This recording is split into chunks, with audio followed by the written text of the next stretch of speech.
Shalom, shalom bien-aimés, que la grâce de Dieu soit avec vous et que Dieu vous bénisse. Aujourd'hui c'est dimanche 22 novembre 2020.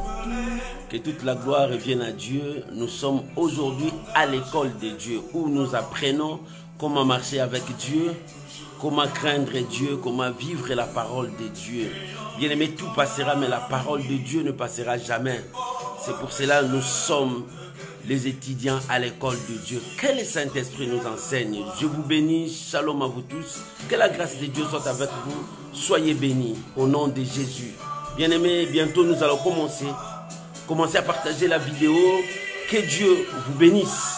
Alléluia.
Alléluia, gloire à Jésus. Que Dieu vous bénisse. Que Dieu vous bénisse, vous qui êtes nombreux. Ma sœur Nanou, que Dieu vous bénisse. Ma sœur Destinée, Olia, que Dieu vous bénisse. Ma Thérosine, que Dieu vous bénisse. Nous sommes là pour célébrer notre Dieu. Alléluia. Oh, gloire à Jésus. Merci.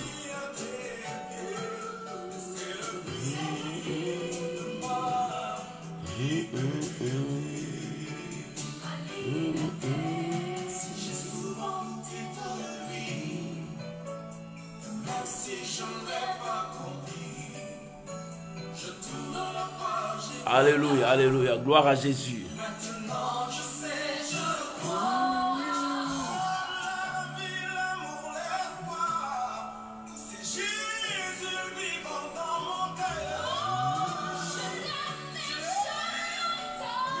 Je l'aime encore, Jésus. Je chante son amour. On parle aujourd'hui de toi, Seigneur. Alléluia. Dans mon cœur, me fait plus peur. Rien ne me fait encore plus peur. Parce que Jésus est là.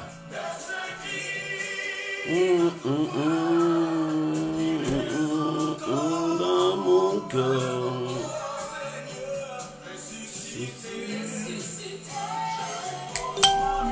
À ses pieds, c'est le prix. Oh, shalom, shalom, mon bien-aimé Michel Emmanuel, que Dieu vous bénisse. Alléluia. Aujourd'hui, c'est l'école de Dieu. Nous allons apprendre à marcher selon le pas du Seigneur. Alléluia. Merci Jésus. Bien-aimé, tu peux commencer déjà à partager la vidéo, inviter les amis, parce que nous allons bientôt commencer. Shalom, la servante de Dieu, Maman Greta, que Dieu vous bénisse. Alléluia. Alléluia, gloire à Dieu. Nous sommes à l'école de Dieu pour apprendre comment vivre avec Dieu. Shalom, la servante de Dieu. Maman Prospérine, que Dieu vous bénisse, que la grâce de Dieu soit avec vous. Nous sommes ensemble pour célébrer, honorer notre Dieu. Aujourd'hui, c'est à l'école de Dieu, nous allons apprendre à marcher avec Dieu. Oh, que Dieu soit béni. Alléluia. À ses pieds, c'est le prix de ma liberté. Gloire à Jésus. Gloire à Jésus. C'est le prix de ma liberté. C'est le prix de ma liberté. Je dépose ma vie entre ses mains. Que Dieu bénisse l'homme de Dieu, Marcel Mbungu. Que Dieu vous bénisse pour ces messages, des chansons. Que Dieu soit loué, que Dieu soit élevé. Bien-aimés, je vous aime tous et je vous bénis dans le nom puissant et précieux de notre Seigneur Jésus-Christ. C'est notre heure. Tu peux déjà commencer à partager la vidéo, à inviter les amis, parce que notre temps est arrivé. Parce que, bien-aimé, Dieu est le même hier, aujourd'hui et éternellement. Shalom, maman évangéliste Jeannette, que Dieu vous bénisse, je bénis votre présence. Bien-aimé, tu peux commencer à partager la vidéo, inviter les amis. Aujourd'hui, c'est à l'école de Dieu. Nous voulons apprendre la marche avec Dieu, comment vivre avec Dieu. Nous sommes les enfants de Dieu. Comme nous sommes les enfants de Dieu, nous devons marcher selon le principe de la parole de Dieu, selon Dieu, pour que nous puissions vivre sa parole. Oh, que Dieu vous bénisse. J'aimerais que nous puissions prier pour commencer notre temps, notre journée, bénir la journée entre les mains du Seigneur, pour que le nom de Dieu soit béni. Prions ensemble au nom de Jésus. Père, nous voulons te rendre des actions de grâce pour ce dimanche dominical que toi tu as permis que nous soyons ensemble avec mes frères, mes sœurs, avec toute ma famille. Oh mon Dieu, je te rends des actions de grâce. Nous sommes là pour apprendre. Nous sommes là pour marcher avec toi. À l'école de Dieu, Seigneur, apprends-nous. La parole déclare, mon peuple sera enseigné par moi. Oh Saint-Esprit, c'est toi le professeur par excellence. Viens nous parler, viens nous conduire. Nous voulons marcher sur le pas du Seigneur Jésus. Que toute la gloire revienne à toi, Père. Nous sommes que des enfants, nous sommes au bas de la croix. Enseigne-nous, c'est là où il y avait notre victoire. Nous croyons à ta présence. Je bénis toutes les maisons, tous les gens qui nous suivent et ceux qui vont encore nous suivre. Père, laisse que ta bénédiction soit sur nous. Et je bénis toute personne qui partagera tes messages. Oh Seigneur, tu veux que ta parole aille jusqu'aux extrémités de la terre. Raison pour laquelle nous sommes unis. Pour que ton nom soit prêché dans le monde entier. Pour que ta parole soit prêchée jusqu'au là où la parole n'est pas encore arrivée. Mais Seigneur, que ton nom seul soit béni. Saint-Esprit, accompagne ta parole par des signes, des prodiges et des miracles. Bénis toutes les familles. Au nom puissant de Jésus-Christ. Amen. Amen. Shalom, shalom, shalom. Que Dieu vous bénisse. Maman Nelly, que Dieu vous bénisse. Que la grâce de Dieu soit avec vous. Maman Priska, que Dieu vous bénisse. Oh, Maman Stella, que Dieu vous bénisse. Maman Mawete, que Dieu vous bénisse. Shalom, je vous aime beaucoup. Que la grâce de Dieu soit avec vous. Parce que vous êtes là pour proclamer et témoigner Dieu ensemble. Tu peux déjà commencer à partager la vidéo, à inviter les amis pour que nous soyons tous pour honorer notre Seigneur Jésus-Christ. Amen. Que la gloire revienne à Dieu. Aujourd'hui, nous sommes à l'école de Dieu. Dimanche, nous sommes toujours à l'école de Dieu parce que nous sommes les enfants de Dieu. Nous venons écouter, apprendre la parole de Dieu et vivre avec la parole de Dieu. Ce matin, nous allons partager un thème.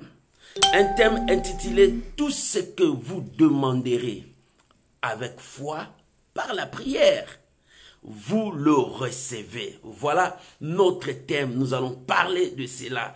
Tout ce que vous demanderez avec foi, par la prière, vous le verrez. Oh, Dieu donne toujours lorsque nous demandons avec la foi. Quand tu pries, la prière aussi exige la foi. Si ta prière n'est pas accompagnée avec la foi, rien ne pourra se marcher. Shalom, mon bien-aimé Lalan, que Dieu vous bénisse. Que la grâce de Dieu soit avec vous. Bien-aimé, ta prière doit toujours être accompagnée par la foi. Par là, je peux dire, la foi a une grande importance dans la vie chrétienne. Un chrétien est caractérisé par la foi. Bien-aimé, tu dois être un homme ou bien une femme de foi.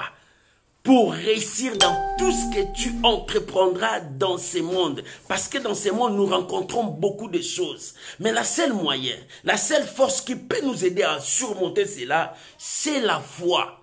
Nous devons avoir la foi.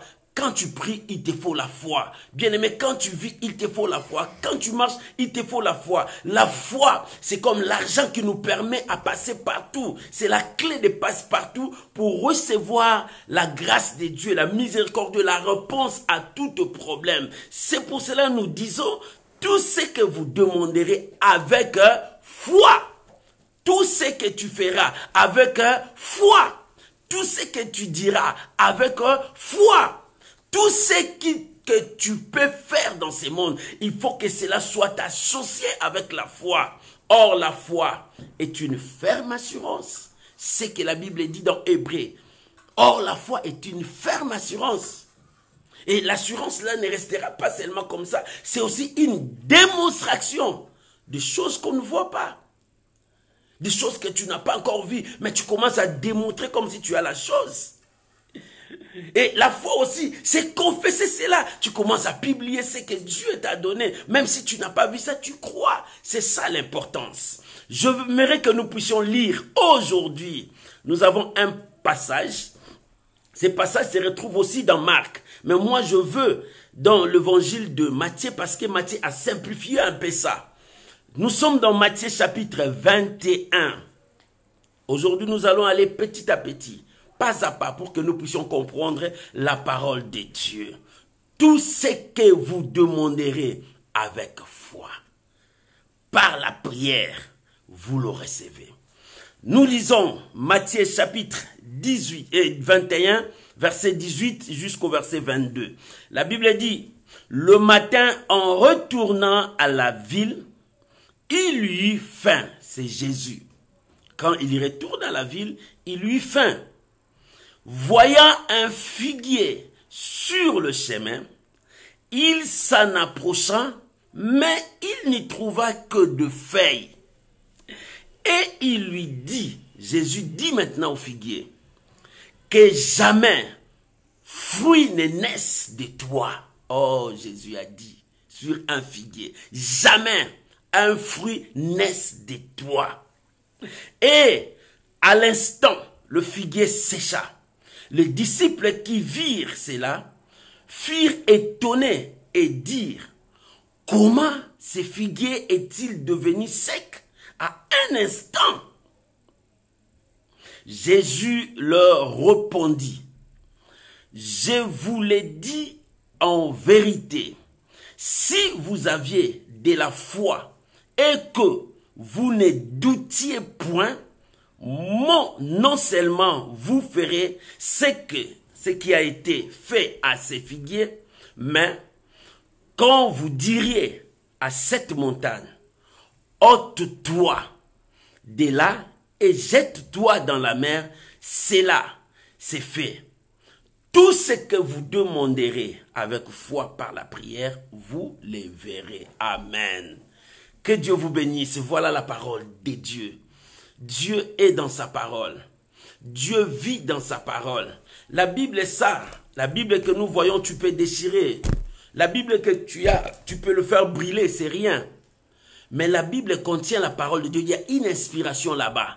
De même que toi, si la parole de Dieu entre en toi, tu deviens la parole de Dieu. Et cette parole va travailler en toi. C'est ça le secret. C'est écrit dans la Bible. Tu peux déchirer. Tu peux brûler, c'est rien. Mais il y a une inspiration qui est dans ces écritures, qui est la parole de Dieu. Cette parole, c'est cette parole, si cette parole entre en toi, c'est pour cela que Dieu avait dit, j'écrirai plus mes paroles dans de mire, mais je vais écrire ça dans leur cœur. Pour que ton cœur annonce la parole de Dieu. Bien-aimé, il faut que la parole de Dieu habite en toi. Lorsque la parole de Dieu habitera en toi, cette parole va produire la foi en toi. Et lorsque tu auras la foi, tu sauras comment remporter des victoires, comment tu vas marcher avec Dieu, comment tu vas réussir avec Dieu. Mais si toi, un chrétien, tu n'as pas la parole de Dieu, c'est nul. Raison pour laquelle nous disons aux chrétiens, nous parlons aux enfants de Dieu, tu dois lire la parole. Dieu a dit à Josué, médite-la jour et nuit, c'est-à-dire matin et soir. Tu es obligé de méditer la parole de Dieu. Lorsque tu médites la parole de Dieu, tu fais entrer la parole de Dieu en toi et toi, tu deviens la parole de Dieu. Il faut que tu deviennes la parole de Dieu. Lorsque tu deviens la parole de Dieu, tu as la foi et tu as la force de transporter aussi des montagnes, de changer des circonstances, de changer des temps, parce que la parole est en toi. Lorsque la parole vit en toi, tu as la force de Dieu.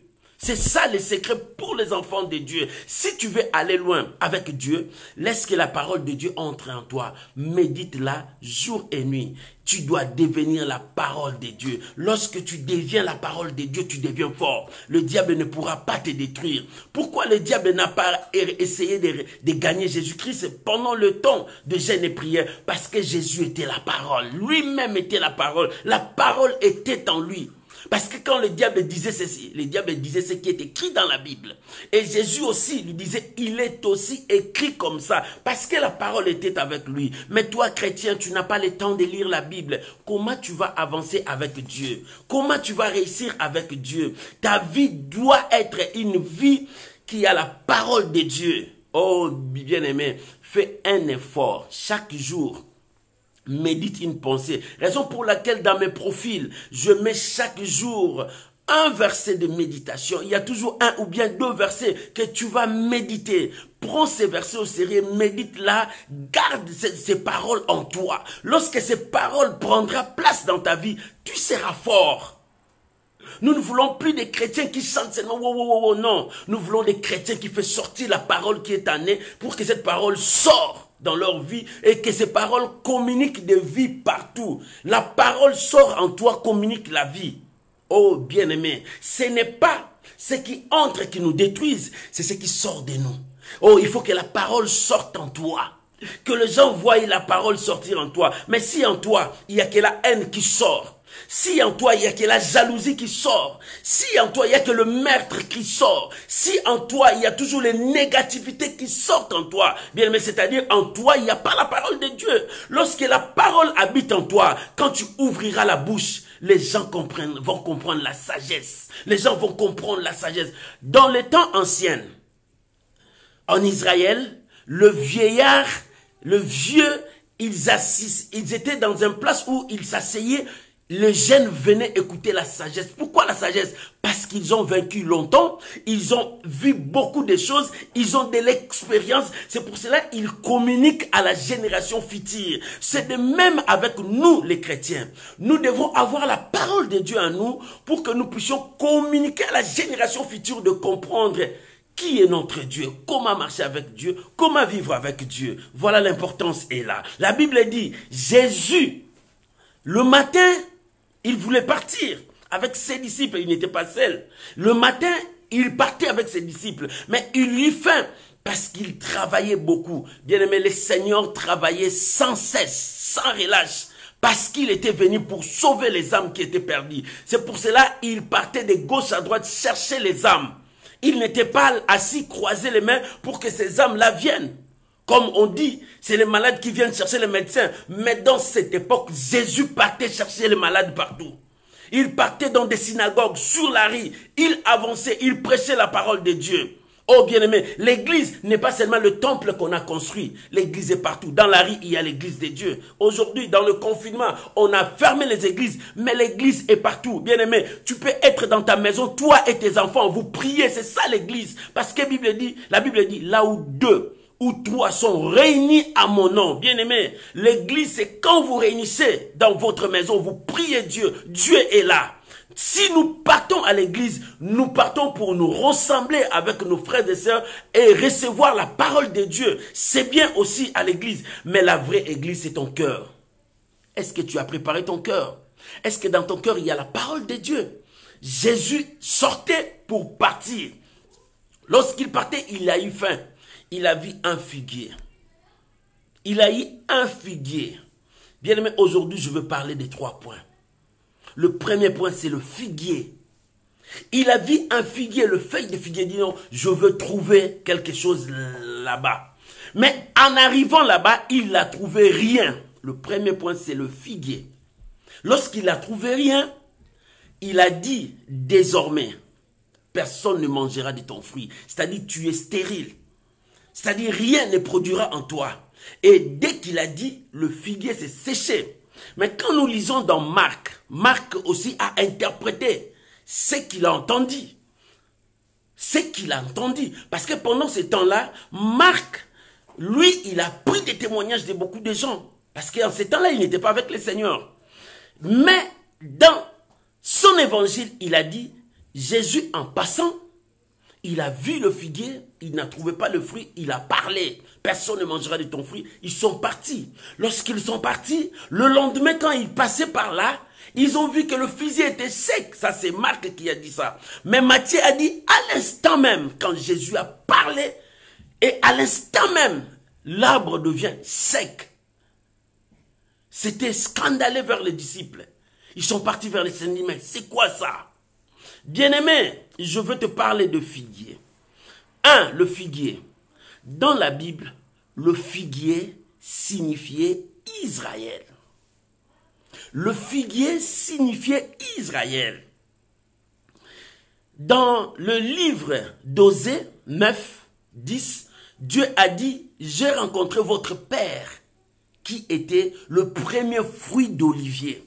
Il disait à Israël, le peuple des dieux. Israël représentait l'olivier devant Dieu, le figuier devant Dieu. Et Israël était les figuiers devant Dieu. Ces figuiers devraient porter de fruits à chaque instant. Bien-aimés, tout ce que Jésus faisait dans ce monde, même ses gestes, enseigner, c'était l'enseignement pour ses disciples, pour nous. Même ses paroles, même tout ce qu'il faisait, c'était un enseignement qu'il donnait à ses enfants.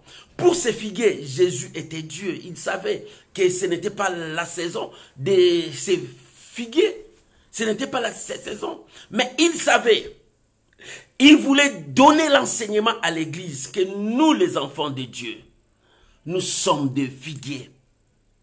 Nous devons donner des fruits à chaque saison, à chaque instant. Nous ne dépendons pas des saisons, bien-aimés. Nous ne dépendons pas des saisons. Dans la tristesse, glorifie Dieu.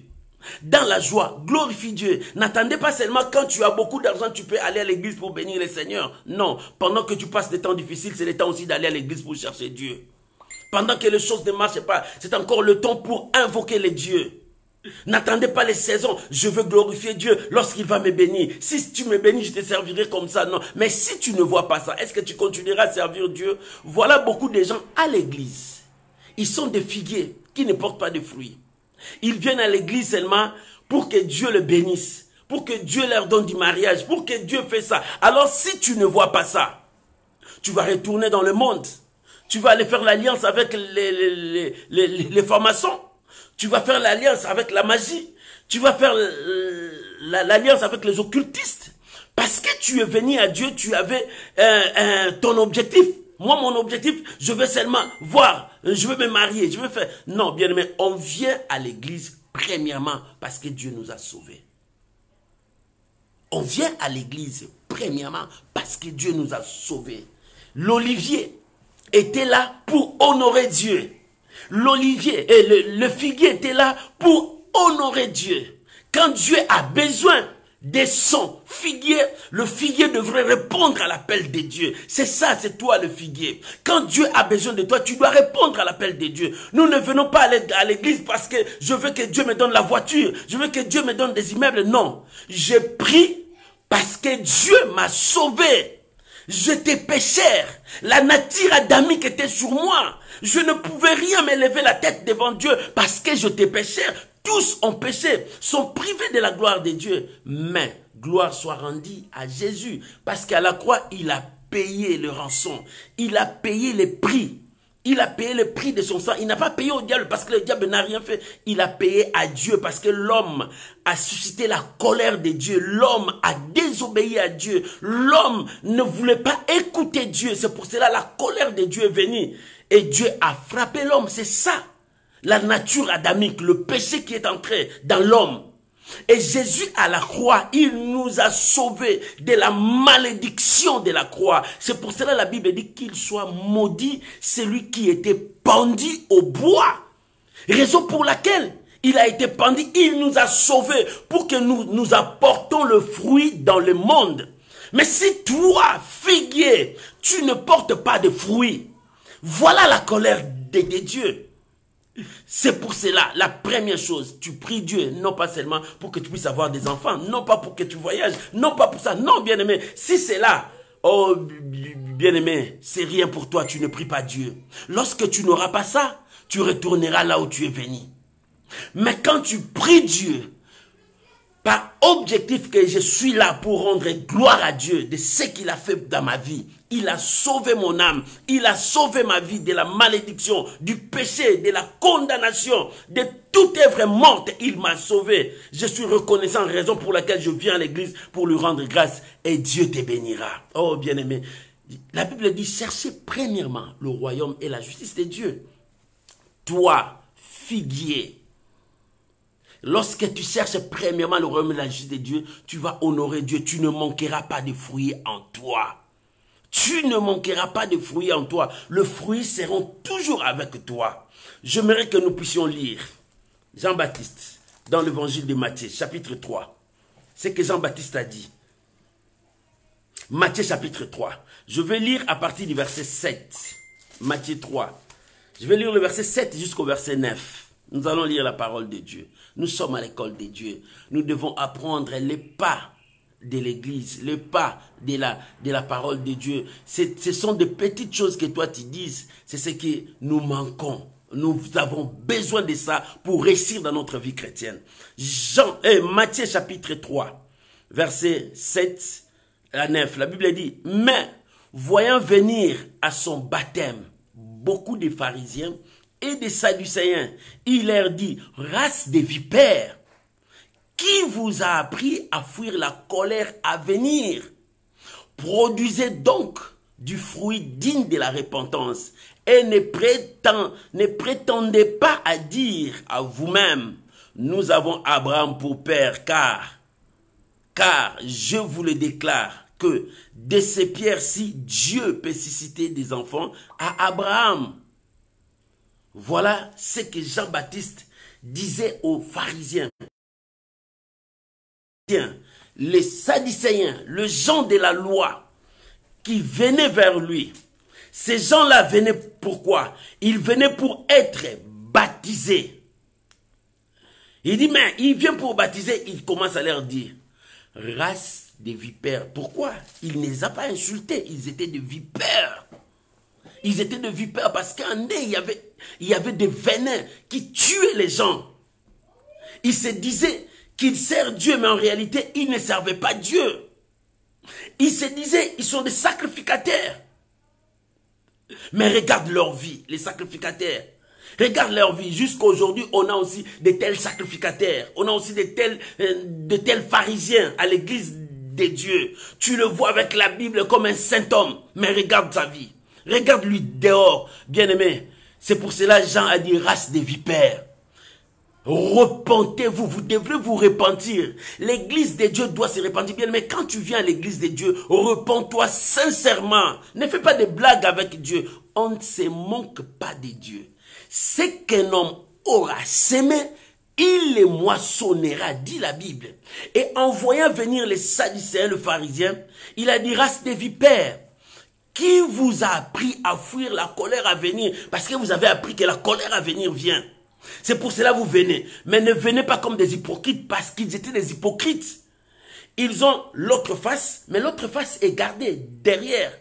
Tu le vois comme ça, ils servent Dieu, ils connaissent Dieu. Mais en réalité, au fond de leur cœur, ils ne connaissent pas Dieu. Ils ne servent pas Dieu. Bien, mais lorsque tu viens à l'église, viens avec tout ton cœur. Dieu voit le cœur.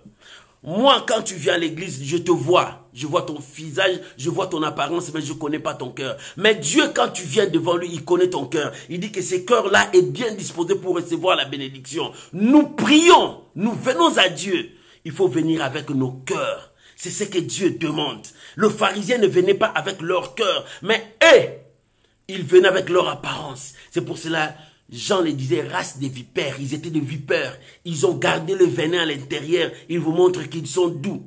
Non, en réalité, ils ont de venin en eux. Bien-aimés dans le Seigneur, nous devons venir à Dieu comme Dieu le veut. Israël représentait le figuier. Le figuier de Dieu doit produire des fruits. C'est pour cela qu'il a dit, produisez des fruits dignes de la repentance. C'est ce que Dieu demandait. Produisez des fruits dignes de la repentance. S'il n'y a pas de fruits, il n'y a rien. Si nous lisons dans Jean 15, Jésus a dit, je suis le vrai cep. Et vous êtes des vignerons. Jean chapitre 15, lisez à partir du premier verset jusqu'au 3. Je suis le cep. Vous êtes des vignerons. Mais ce que Dieu veut, le branche que Dieu est le vigneron, le branche que vous êtes, vous devrez produire des fruits dignes de la repentance. Les gens qui vous voient que vous vous êtes repentis. Bien, mais il y a trop d'hypocrisie à l'église de Dieu. Les gens sont hypocrites. Ils vous disent ça, mais en réalité, ce n'est pas ce qu'eux ils pensent. Ils ont autre chose dans leur tête, dans leur cœur. Regarde l'hypocrisie à l'église de Dieu. Les gens qui se disent ils connaissent Dieu. Les gens qui disent ils servent Dieu, mais ils sont hypocrites. Dans leurs paroles, ils ont autre chose. Mais dans leur cœur, ils ont autre chose. Ils te saluent, mais la salutation qu'ils te donnent, ce n'est pas la vraie salutation. Mais leur cœur est rempli de malice. Leur cœur est rempli de haine. Leur cœur est rempli de jalousie. Ce n'est pas ça, ce que Dieu demande à l'église de Dieu. Nous sommes de figuiers. Que Dieu veut que nous puissions produire de fruits chaque jour. Maman, tu es figuier, tu dois produire de fruits dignes de la repentance. C'est ce que Jean a dit. Mais Jean, c'est ce que Matthieu a dit. Mais maintenant, dans le livre de Jean, il dit, si vous ne produisez pas, on va vous couper et vous jeter dans l'eau, dans le feu. Bien aimé, nous sommes les enfants de Dieu, nous devons produire de fruits. Nous ne marchons pas selon les saisons de ce monde. Si nous marchons selon les saisons de ce monde, lorsque le Seigneur viendra, nous allons perdre. Jésus dit, je viendrai comme un voleur. Mais toi, tu attends seulement, en hiver, tu vas produire le fruit. Mais si Jésus vient en été, tu n'as pas de fruits. Tu vas perdre le salut. Nous ne marchons pas selon les saisons, nous les enfants de Dieu. Nous sommes des figuiers, des figues qui vont produire des fruits à chaque saison. À chaque saison, nous devons produire des fruits. La Bible, elle dit, si nous lisons Psaume 1er, lis Psaume 1er. Nous sommes comme un arbre planté près des eaux, qui donne de fruits à chaque saison. Saison d'hiver, je donne de fruits. Saison d'été, je donne de fruits. Automne, je donne de fruits. Saison de pluie, je donne de pluie. Saison sèche, je donne de pluie. À chaque saison, je donne le fruit. Et toi, tu ne produis le fruit que pendant la saison d'hiver. Mais si en été, Jésus revient, tu n'as pas de fruits. Tu seras maudit comme ces figuiers. Israël était la représentation de figuier là devant Dieu. Nous sommes des figuiers. Nous devons produire des fruits à chaque instant. Maman, fais de ta vie de bons fruits. Enlève l'hypocrisie, enlève la haine, enlève la jalousie, enlève les divisions, enlève tout ce qui est en toi. Parce que tu parles comme ça, tu changes comme ça. Non, ce n'est pas ça. Ça, ce n'est pas la vie d'un enfant de Dieu. Toi qui dis que tu es un enfant de Dieu, pourquoi tu marches comme ça? Pourquoi tu vis comme ça? Oh, que l'église de Dieu doit comprendre le merveille de Dieu et que nous puissions changer. Détruisons l'hypocrisie à l'église de Dieu. Détruisons la haine dans l'église de Dieu. Nous sommes des figues, le figuier de l'Éternel. Ne produisons pas seulement le fruit pendant l'été, produis aussi le fruit en hiver, en automne et en printemps, dans les saisons de pluie, saison sèche, produis le fruit. C'est ce que Dieu veut. Le psaume 1er dit, nous sommes comme un arbre planté près des eaux paisibles. Nous donnons le fruit à chaque saison. C'est-à-dire, à chaque saison, nous donnons de bons fruits. Nous donnons le bon fruit.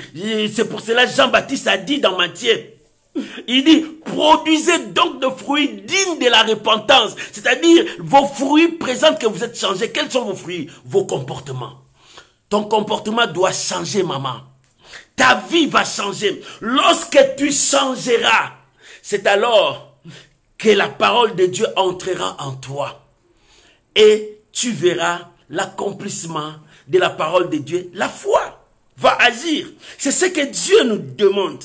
J'aimerais que nous puissions lire quelque chose dans Luc chapitre 13.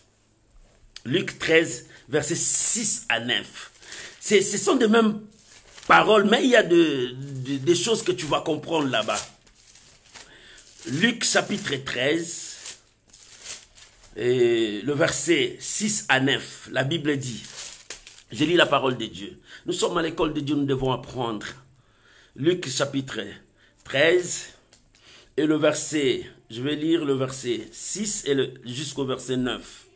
La Bible dit, il dit aussi à cette parabole, un homme avait un figuier planté dans sa vigne. Il vint pour y chercher de fruits et il n'en trouve point. Alors il dit au vigneron, voilà 3 ans que je viens de chercher de fruits à ces figues et je n'en trouve point. Coupe-les. Pourquoi coupait-il la terre inutile? Le vigneron lui répondit, Seigneur, laisse-les encore. Laisse-les encore cette année. Je creuserai tout autour et j'y mettrai du fumier. Peut-être à l'avenir donnera-t-il des fruits, sinon tu le couperas. Alors, alléluia. Voilà maintenant. C'est ça. Dieu est le propriétaire. Il est venu chercher le fruit dans ta vie. Toi, tu dis, oh, moi, je donne seulement le fruit en été. Je ne donne pas le fruit en hiver. Voilà l'horreur que tu fais. Le psaume 1er nous dit, tu as lu le psaume 1er, de 1 jusqu'à 3, tu peux lire. Nous sommes comme un arbre planté près des eaux paisibles qui donne le fruit à chaque saison. Mais dans Luc, chapitre 13, le propriétaire est venu. Il dit, ça fait 3 ans, je ne viens pas, mais je viens trouver le fruit, mais je n'en trouve pas. Bien, mais regarde ta vie, depuis que tu as commencé à prier, ça fait combien d'années? Quels sont les fruits que tu as produits? Mais si on te regarde, il y a toujours la peur en toi. Il y a toujours des doutes en toi. Il y a la haine en toi. Il y a l'hypocrisie en toi. Tu as le double face en toi. Bien, mais regarde en toi. Il y a toujours la méchanceté en toi. Ça fait combien d'années tu es dans la vie chrétienne? Quel fruit tu produis? Est-ce que ton Dieu, ton chef, le propriétaire de ta vie acceptera ces fruits que tu vas le présenter? Il te dira non, ça c'est pas mes fruits. Mes fruits ne sont pas ça. Moi je produis de bons fruits qui donnent la vie éternelle. Mes fruits donnent la joie. Mes fruits communiquent la paix. Mes fruits rassemblent les gens. Mais quel fruit que toi tu amènes? Ce n'est pas le fruit que moi j'ai demandé. Et lorsque le propriétaire n'était pas content, mais maintenant, le vigneron dit, Seigneur, donnez encore du temps. Je veux creuser, mettre de fumier. Peut-être ça va produire. Si ça ne produit pas, c'est à toi de couper. Bien-aimé, Dieu te donne encore le temps. Maman, Dieu te donne le temps. Papa, Dieu te donne le temps. Répands-toi. Jean-Baptiste a dit, repentez-vous, race des vipères.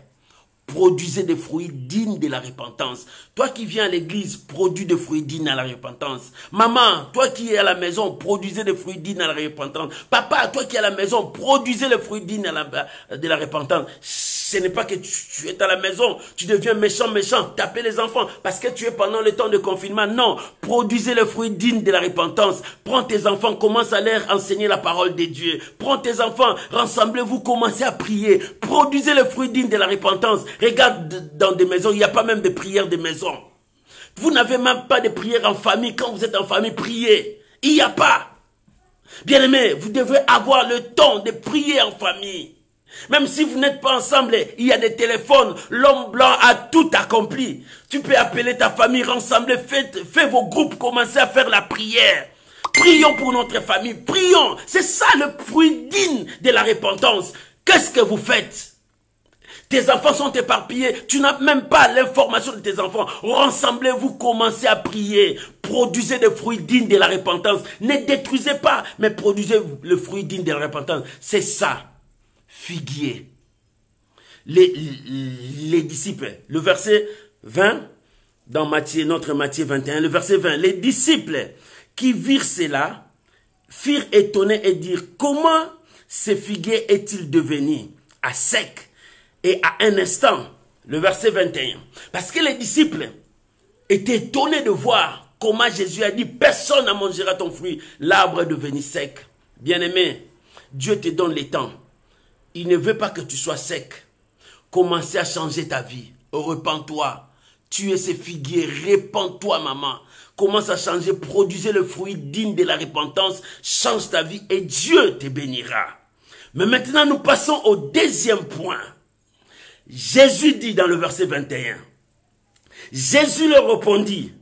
Je vous l'ai dit en vérité, si vous aviez de la foi et que vous ne doutiez point. Alléluia. Pour avoir la foi, il faut que le fruit de la parole sorte en toi. Bien-aimé, si le fruit de la haine sort en toi, ce n'est pas le fruit de la parole.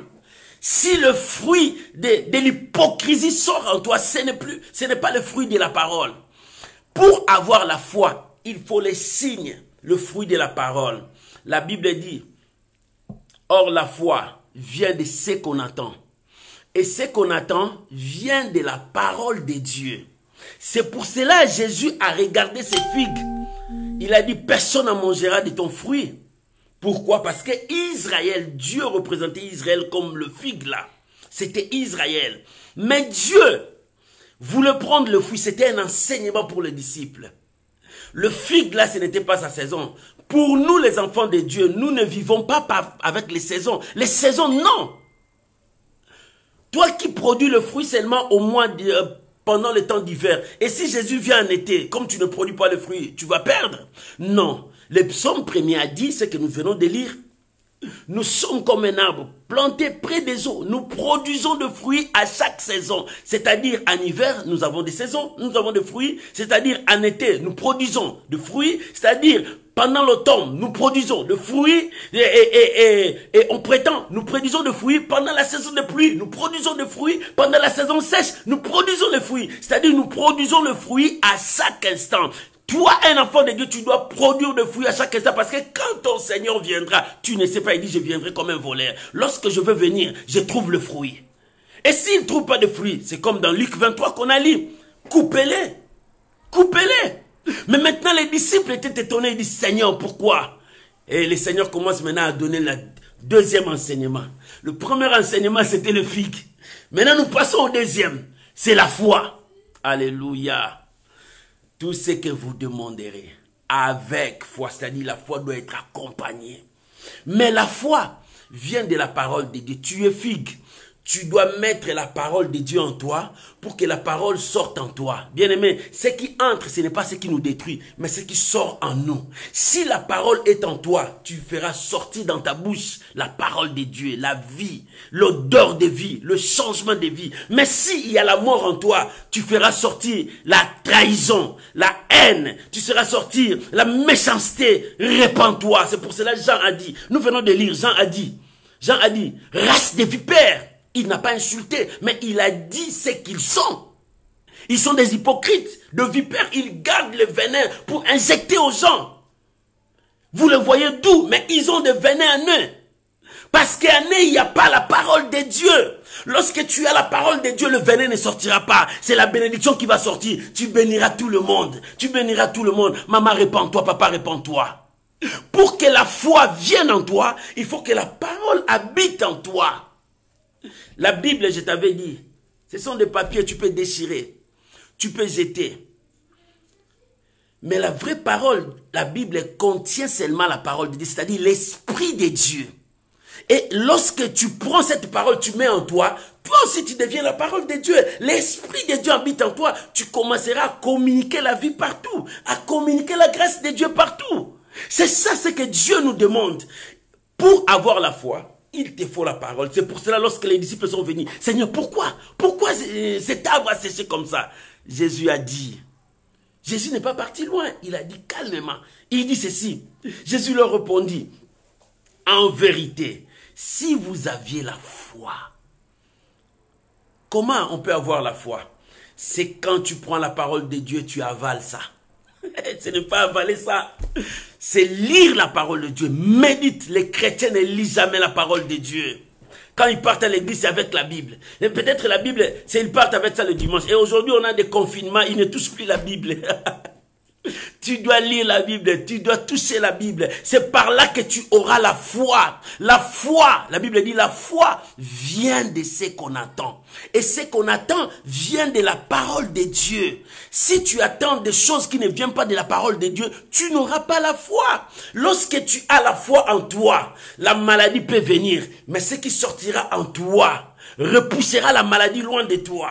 Si tu as la foi, la pauvreté peut venir. Ce qui est en toi sortira, repoussera la foi. Parce que tu as en toi la parole de Dieu. Tu as Dieu. C'est pour cela que je t'avais dit. Lucifer, Satan, n'a pas pu gagner Jésus pendant le temps des jeûnes et prières. Il venait avec la parole. Il a oublié que Jésus est la parole. La parole habitait en lui. Il disait, il est écrit, Jésus dit, non, il est aussi écrit comme ça. Parce que c'est lui la parole. Lorsque la parole sera avec toi, bien-aimé, tu ne tomberas pas. La parole te donnera la force de gagner. La parole te donnera la puissance. C'est pour cela, mets la parole de Dieu en toi. Parce que la Bible dit, dans Genèse, le premier verset, au commencement était Dieu. Alléluia. Au commencement était Dieu. Mais si tu lis ça bien, avec le Jean 1:1, au commencement était la parole. La parole était avec Dieu et la parole était Dieu. Là-bas, on dit au commencement était Dieu. La parole était Dieu. C'est-à-dire, ce que tu vas mettre en toi, c'est ce qui était dans le commencement, avant même que le péché vienne. Parce que le péché venait après. Mais au commencement, la parole existait. Lorsque tu mets la parole en toi, si le péché vient, il dira, toi, recule parce que tu n'as pas le pouvoir. J'ai été avant toi. Alléluia. Oh, l'église de Dieu, nous devons comprendre. Jésus a dit à ses disciples, lorsque les disciples sont venus, mais Seigneur, comment? C'est là, c'est produit. Jésus a dit, alléluia, j'aime ça. Il dit à ses disciples, la Bible dit, il dit, en vérité. Il dit, ce n'est pas le mensonge. Ce que je vous dis, c'est la vérité. Ce n'est pas le mensonge. Lorsque tu commenceras à mettre la parole de Dieu en toi, tu verras des choses commencer à changer dans ton ministère, dans ta vie. Lorsque tu commenceras à mettre du sérieux dans ce que tu es en train de faire, dans ton travail, dans ton ministère. Pour mettre du sérieux, tu dois mettre la parole de Dieu. Quand tu respectes la parole de Dieu, tu respectes aussi la loi de la nature, tu respectes aussi la loi de Dieu. Parce que Dieu est le maître de la nature. Oh, bien-aimé, lorsque tu mettras ta vie à la conformité de la parole de Dieu, tu réussiras dans tout ce que tu entreprendras. C'est ce que Dieu a dit à Josué. Médite-la jour et nuit, afin que tu réussisses dans tout ce que tu entreprendras. Bien-aimé, la réussite de ta vie dépend de ce que tu mettras en toi. Si tu mets la haine en toi, sache que la mort t'attrapera. Si tu mets la jalousie en toi, sache que la mort te frappera. Si tu mets la méchanceté en toi, sache que la mort te frappera. Parce que la mort a plusieurs liens. Les liens qui attirent la mort, c'est la jalousie, la haine, le rancune, la méchanceté, le péché. Parce que il y a les liens entre la mort et toutes ces choses-là. Tout ce qui est péché. Quand tu as ça, ça commence à tirer la mort vers toi. Mais pour s'éloigner de tout ça, tu dois mettre en toi le fruit de la parole de Dieu. On trouvera l'amour, la paix, la réconciliation, la joie et la gloire de Dieu. Et c'est ça qui attire la vie et attire la présence de Dieu. Nous devons mettre la parole en pratique en nous. Ne vous bornez pas à écouter seulement. Mais prenez ça, mettez ça en pratique. C'est pour cela que Jésus a répondu. En vérité, je vous l'ai dit. Jésus a dit, en vérité, si vous avez de la foi et vous ne doutez point, c'est-à-dire, si tu as la foi, ne doute pas. Ça prouve que les doutes que tu fais là, les doutes que tu fais dans ta vie là, tous ces doutes-là détruisent la foi. Alors pour ne pas détruire la foi, tu dois bannir la peur, doute, crainte en toi. Lorsque tu détruis ça, la foi commencera à monter. Tu peux ordonner à cette montagne, ôte-toi de là et jette-toi. Et ça va t'obéir. Parce que tu as la foi. Il dit à ses disciples, comme j'ai fait là, vous pouvez le faire.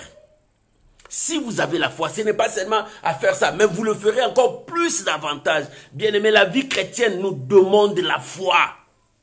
Tu es un figuier. Le premier point, tu es un figuier. Le figuier ne dépend pas des saisons. Le figuier de Dieu ne dépend pas des saisons. Pour ne pas dépendre des saisons, tu dois chercher à honorer ton Dieu. Tu dois chercher à honorer ton maître à chaque instant. Il faut que ta vie honore Dieu. Il faut que ton comportement honore Dieu. Détruis tout ce qui est mal en toi. Et lorsque le figuier de l'Éternel produira des fruits, tu mettras la foi en toi, c'est-à-dire la parole de Dieu. Quand tu commences à changer, il faut que la parole de Dieu habite en toi. Et la parole de Dieu t'amènera à un vrai changement. Lorsque la parole de Dieu sera avec toi, ça sera ta force. Ça sera ta puissance. Et l'ennemi ne pourront jamais vaincre. Parce que la parole de Dieu doit rester en toi.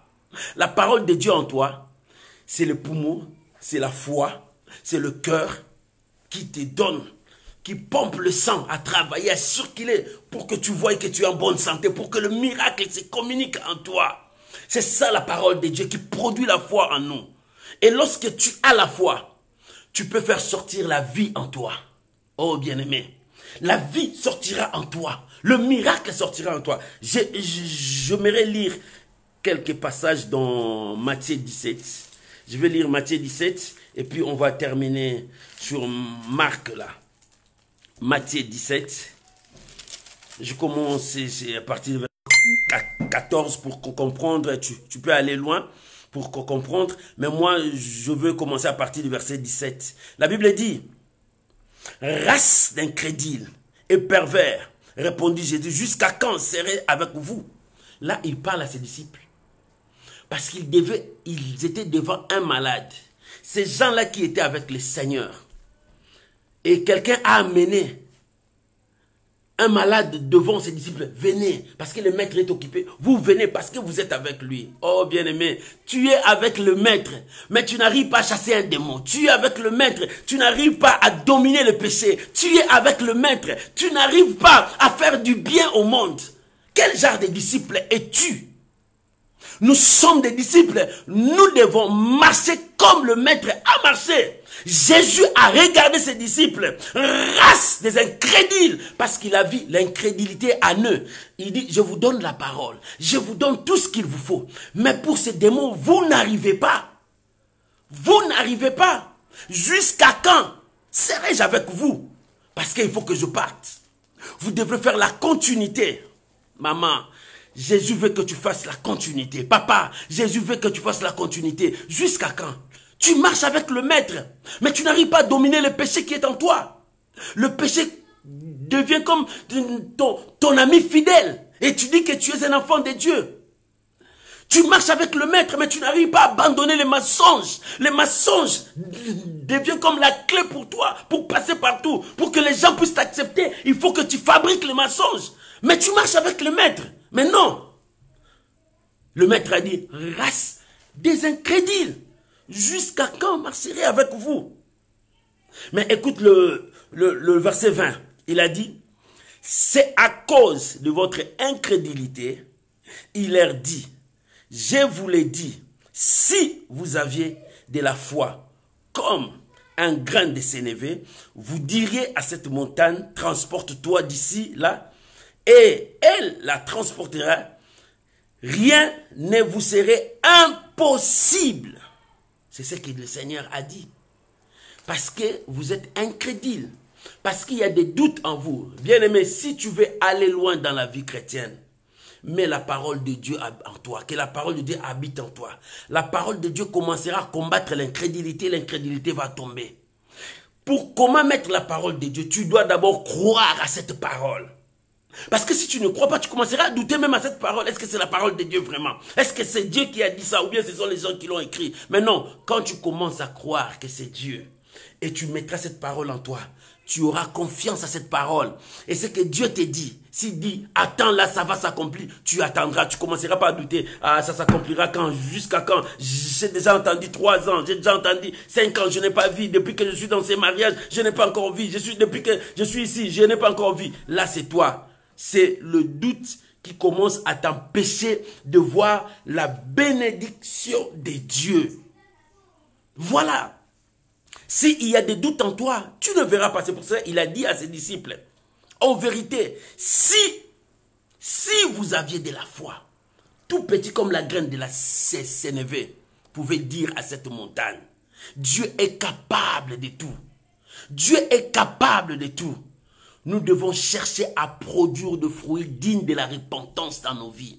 Pour que ces fruits soient produits, il nous faut mettre la parole de Dieu en nous. C'est-à-dire, nous devons retourner à la parole de Dieu, lire la parole de Dieu, méditer la parole de Dieu, chercher Dieu dans sa parole. C'est alors que Dieu commencera à se montrer à nous par sa parole.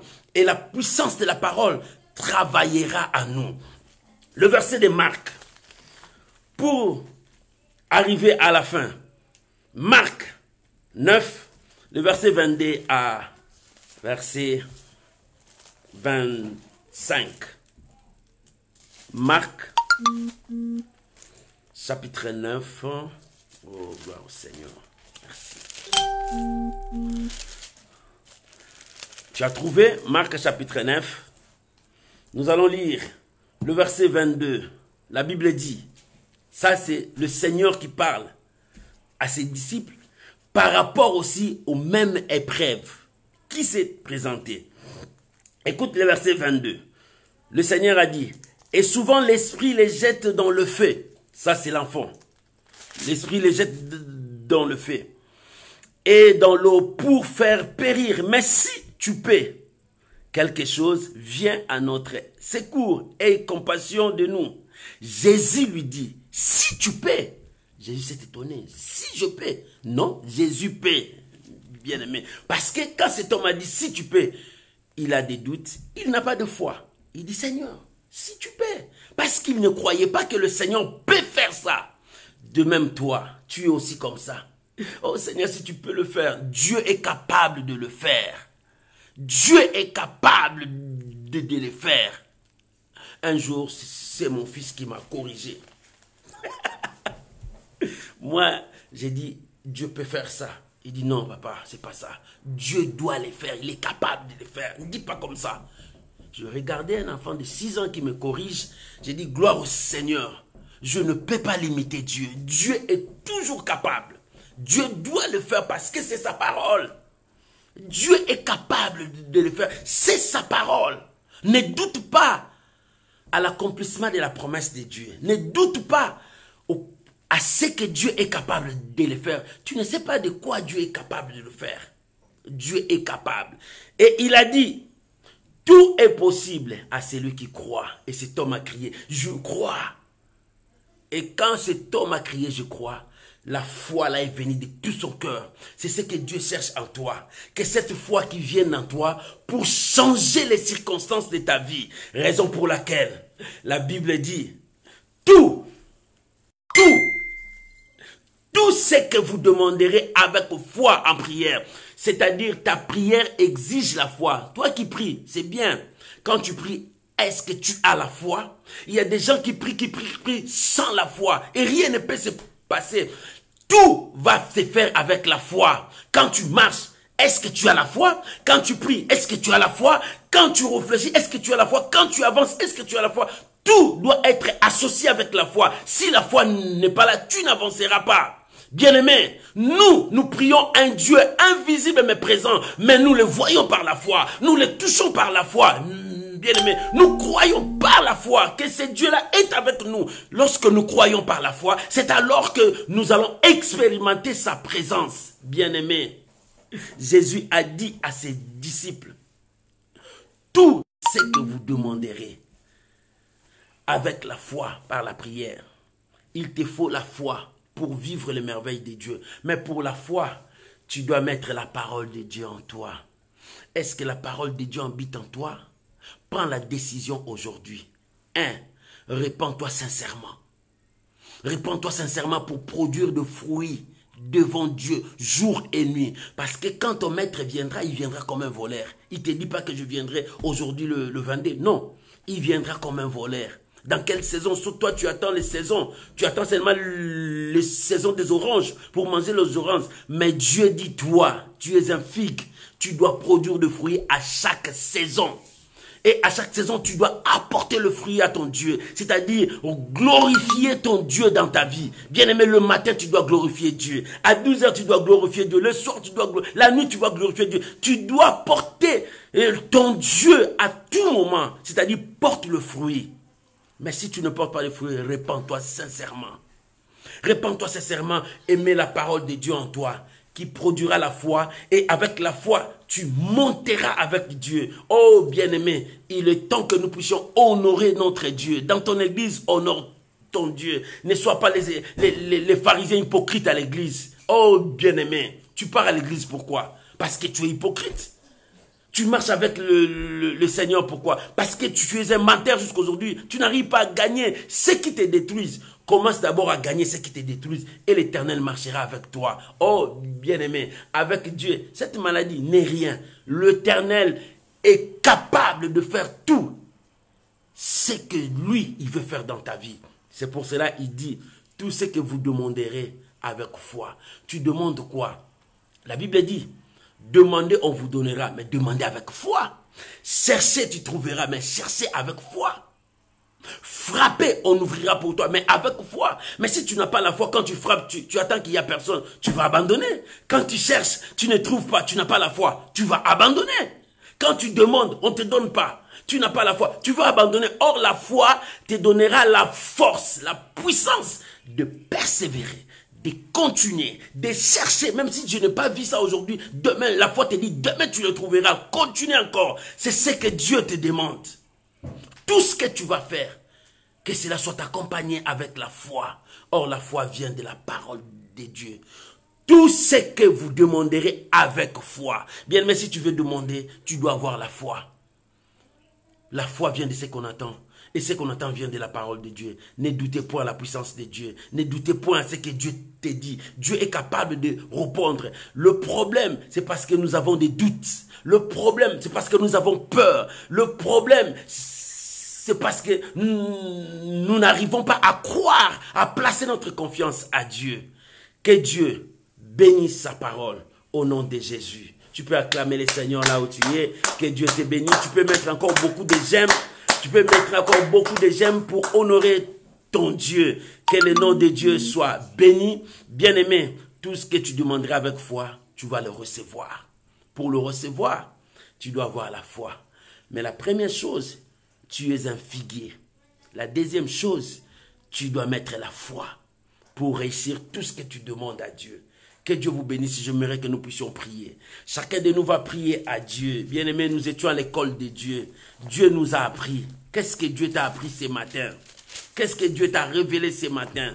Ce que Dieu t'a révélé. Ce que Dieu t'a révélé. Élève ta voix. Commence à dire merci à ce Dieu-là. Parce que c'est lui qui t'a dit. C'est lui qui t'a reproché. C'est lui qui t'a mis dans le droit chemin. Bénissons le Seigneur. Prions au nom de Jésus. Prions. Père éternel, nous te sommes infiniment reconnaissants pour ta parole. Ce matin, tu nous as parlé. Tu as parlé au fond de nos cœurs. Nous sommes à ton école. Oh Seigneur, tu nous apprends de bonnes choses. Aide-nous à mettre ça en pratique. Aide-nous à vivre ta parole. Aide-nous à faire ta volonté. Aide-nous à être des hommes de foi pour célébrer ton nom, pour bénir ta fidélité. Seigneur, nous te bénissons. Nous sommes des figuiers qui vont t'honorer jour et nuit dans nos vies.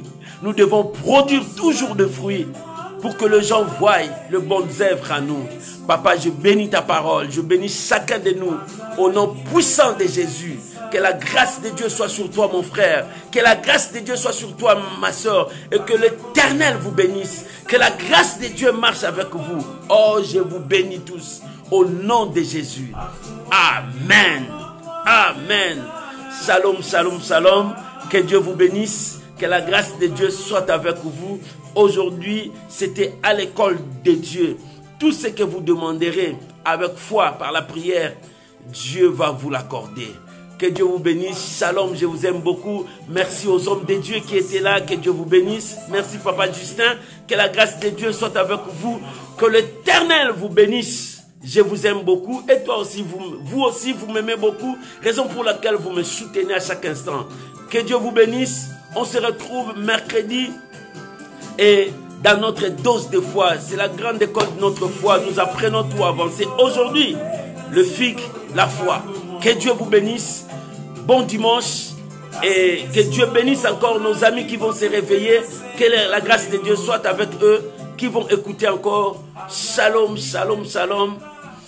Bonne journée à vous, bon dimanche et bon début de la semaine. Que la grâce de Dieu vous accompagne. N'oubliez pas, la parole de Dieu habite en vous. C'est la force et la victoire. Shalom, bye bye.